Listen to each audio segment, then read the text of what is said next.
여보, 나는 당신과 편안하게 앉아서 얘기 나누고 싶어요. 나는 싸우고 싶지 않아요. 라고 얘기하는 대신에 당신은 말이 통하지 않아. 무슨 말이 돼야 얘기를 하지? 안녕하세요. 김은미의 라이프 코칭. 오늘 19번째 이야기 시작합니다. 오늘 나눌 이야기는 얼마 전 제가 진행했던 고객과의 코칭을 기반으로 해서 이런 많은 분들이 이런 어려움이 있겠구나 라는 생각에서 재구성한 내용입니다. 시작해 볼게요. 남편은 도무지 말이 통하지 않는 사람이에요. 게다가 내가 무슨 말이라도 하면 면박을 주고 잘난 척을 하면서 무시하게 일쓰고 아주 작고 사소한 일에도 화를 내고 화가 나면 몇 날 며칠이고 말을 하지 않아요. 오랜 시간 지속되어 온 부부관계의 갈등을 해결하고자 코칭을 의뢰한 경우 말이 통하지 않는다라는 이슈가 가장 먼저 나온다. 미정 씨는 가명입니다. 미정 씨 역시 말이 통하지 않는 남편과 20년을 넘게 함께 오다 보니 둘 사이의 기운이 심상치 않게 느껴지면 가슴이 두근거리고 답답함이 느껴졌다.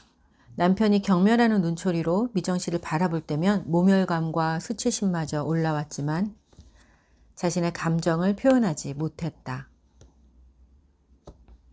오랜 시간 반복되어 온 관계 패턴에 따라 그저 꾹 참고 모르는 척, 아닌 척, 괜찮은 척 그렇게 웃으며 넘겨버렸다. 실제 자신이 느낀 감정과는 전혀 다른 감정을 표현하며 살아온 것이다. 그런데 미정 씨의 남편 역시 미정 씨와 똑같은 말을 했다. 당신은 도무지 내 말을 듣지 않아. 말이 통해야 무슨 대화를 하지? 이 말은 남편이 가장 많이 하는 말이었다. 미정 씨는 말로는 남편이 무섭고 화가 나면 며칠이고 말을 하지 않는 것이 두려워서 이래도 웃고 저래도 웃고 푼수처럼 그렇게 무시당하면서도 참았다고 했다. 그런데 미정 씨를 보면 남편은 도리어 무시당하는 느낌을 받았고 대화가 되지 않는 아내가 답답하고 화가 났다. 그렇게 시간이 갈수록 외로움마저 느껴졌다. 미정 씨 부부는 서로에게 말이 통하지 않는 사람이라는 꼬리표를 딱 붙여놓고 그렇게 믿었다. 그리고 그 신념대로 배우자를 말이 통하지 않는 사람, 너도 말이 통하지 않는 사람 이렇게 꼬리표를 붙여놓고 그런 사람으로 만들어 버리는데 성공했다. 여러분 중에도 혹시 그러신 분 있지 않나요? 참 많은 사람들이 자신이 진정 원하는 것과는 정반대의 말과 행동을 하며 살아간다. 미정 씨도 남편도 편안한 대화를 나누며 웃고 싶다 라는 지극히 평범한 코칭 목표를 가지고 있었다. 남편과 편안한 대화를 하면서 웃고 싶다고 했어요. 편안하게 식사를 하고 싶다고 했어요. 그게 코칭 목표의 전부였습니다. 그런데 말로는 그리고 행동으로는 서로에 대한 비난과 탓하기, 변명하기와 회피하기 등으로 어떻게 하면 원하는 목표가 이루어지지 않을까를 연구하는 사람들처럼 보였습니다. 도대체 무식해가지고 이러면서 경멸하고 무시하고 말이 통하지 않는 사람이라고 깔보고 담쌓기를 하고 외면하고 회피하는 그런 일들이 반복됐습니다. 미정 씨는 코칭을 진행하면서 자신이 어떤 생각과 감정과 욕구를 가지고 있는지 느낄 수 있게 되었습니다. 처음 코칭을 의뢰할 때만 해도 많이 우울했고 남편과 이혼을 해야겠다고 생각했던 그녀는 모든 것이 남편 때문만은 아니며 자신이 원하는 것을 표현하지 못하고 오히려 왜곡된 감정을 표현한 것에 대한 책임이 있다는 것을 인식하기 시작했습니다.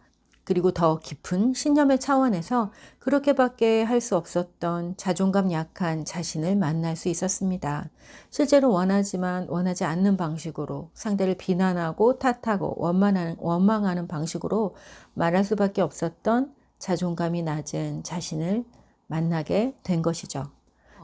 친밀해야 할 관계 속에서 단절을 경험하게 되면 누구나 고통을 느낄 수밖에 없습니다. 그러나 이 문제를 해결할 수 있는 건 고통을 제기한 당사자밖에 없습니다. 상대를 향한 비난과 원망, 비난하기와 탓하기, 그리고 회피하기를 멈추고 자기 삶의 주인이 되어 깊은 자기 성찰의 시간을 가질 때 우리는 이 문제로부터 자유로워질 수 있습니다. 우리의 삶을 힘들게 하는 관계의 문제에 있어서 우리가 할 수 있는 유일한 것 한 가지는 바로 우리의 생각과 감정을 변화시키는 것, 그리고 그것으로 인해 행동을 변화시키는 것밖에 없습니다. 그것뿐입니다.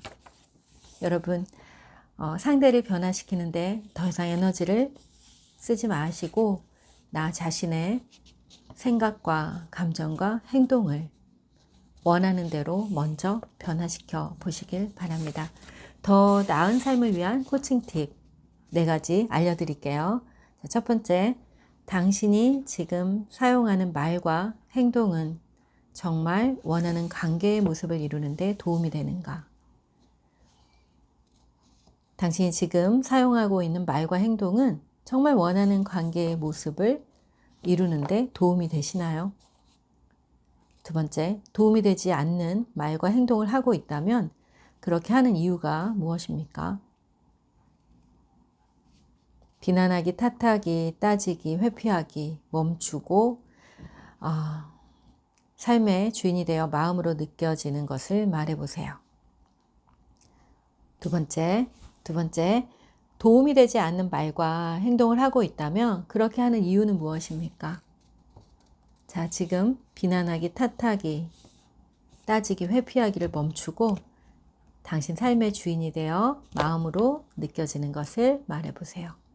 자, 세 번째, 당신이 진정 원하는 관계의 모습은 어떤 모습입니까? 생생하게 묘사해보세요. 지금 그렇게 되지 않는다 해도, 지금 그렇게 되기 어렵다 해도, 내 힘으로 할 수 없다 해도 모든 것이 다 가능하다는 그런 전제 아래 당신이 정말 원하는 관계의 모습을 한번 마음껏 상상해 보세요. 자, 그 다음 4번째, 그렇게 되기 위해, 그 그림처럼 되기 위해 당신은 지금 무엇을 할 수 있나요? 지금 당장 떠오르는 그것을 한번 해보세요. 나의 마음으로는 할 수 없다라고 생각되는 마음이 올라올지라도 그렇게 되면 정말 좋겠어. 더 이상 바랄 것이 없어. 라고 하는 그 모습을 실현하기 위해 지금 당장 당신이 할 수 있는 바로 그 일을 해보세요. 저도 그렇게 하겠습니다. 여러분 다음 영상에서 만나요. 오늘 영상 도움되셨다면 좋아요, 구독으로 응원해주세요. 고맙습니다. 저는 여러분의 심리코치 김은미였습니다.